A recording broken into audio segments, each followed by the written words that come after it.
Hello viewers, welcome back to my channel. তো আজকে আমি যে রেসিপিটি তৈরি করে দেখাতে যাচ্ছি এটা খুবই ইজি আর খুবই সুস্বাদু হেলদি একটি জুস।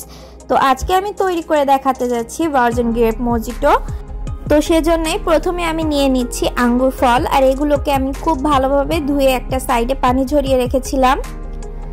আর এখন আমি এখানে নিয়ে নিচ্ছি সামান্য পরিমাণে একটু শুকনা মরিচের গুঁড়া আর খাবার লবণ, বেশি পরিমাণে নিইনি। এখন আমি একটা চামচের সাহায্যে এগুলোকে খুব ভালোভাবে একটু মিক্স করে নিচ্ছি। দেখুন, খুব ভালোভাবে মিক্স করে নিতে হবে। আর এই মিশ্রণটা তৈরি করা হচ্ছে শুধুমাত্র গ্লাসের উপরে যে ডেকোরেটটা করব তার জন্য। তো চামচের সাহায্যে খুব ভালোভাবে এটা মিক্স করা হয়ে গেলে এটা আমি একটা সাইডে রেখে দিচ্ছি। আর এখন আমি নিয়ে নিচ্ছি একটা ব্লেন্ডার জাগ, আর তার ভিতরে আমি আঙ্গুরগুলো সব দিয়ে দিচ্ছি। তো সব আঙ্গুরগুলো দেওয়া হয়ে গেলে এর ভিতরে এখন আমি দিয়ে দিচ্ছি পুদিনা পাতা। এখানে আমি বেশ কয়েকটাই পুদিনা পাতা ব্যবহার করেছি। আর এখন আমি এগুলোকে খুব ভালোভাবে ব্লেন্ড করে নিচ্ছি।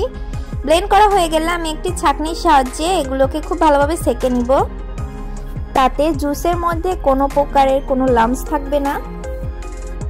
তো এটা আমি চামচের সাহায্যে খুবই আলতোভাবে ছেঁকে নিচ্ছি। তো ঠিক এইভাবেই আমি জুসটুকু বের করে নিচ্ছি, আর বাড়তি যে মলাটা থাকবে সেটা ফেলে দিচ্ছি। তো জুসটুকু বের করে নেওয়া হয়ে গেলে এর ভিতরে আমি কোনো প্রকার চিনি ব্যবহার করছি না, যেহেতু এটা একটা হেলদি জুস হবে। তো এর ভিতরে আমি দিয়ে দিচ্ছি 2 চামচ পরিমাণ মধু, আর দিয়ে দিব সামান্য পরিমাণে লেবুর রস।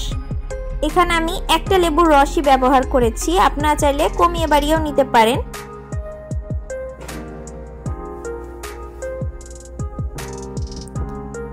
তারপরে দিয়ে দিচ্ছি সামান্য পরিমাণে বিট লবণ,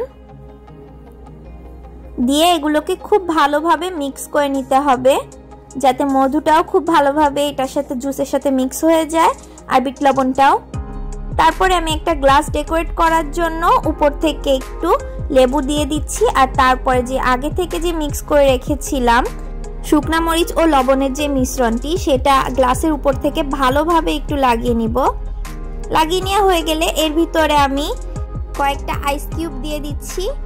তারপরে এর ভিতরে দিয়ে দিব আগে থেকে যেই আঙ্গুরের জুসটি তৈরি করে রেখেছিলাম, সেটা বেশি দেয়া যাবে না, অল্প পরিমাণে দিতে হবে। গ্লাসের হাফ পরিমাণ জুস দিয়ে তারপরে এর ভিতরে দিয়ে দিতে হবে স্প্রাইট অথবা 7 আপ, আপনারা যেটা প্রেফার করেন। তো তৈরি হয়ে গেল আমাদের সুন্দর ও মজাদার অ্যান্ড হেলদি একটি মজিটো। তো আশা করি আজকের ভিডিওটি ভালো লেগেছে। আজকের মতো এখানে বিদায় নিচ্ছি। আল্লাহ হাফেজ।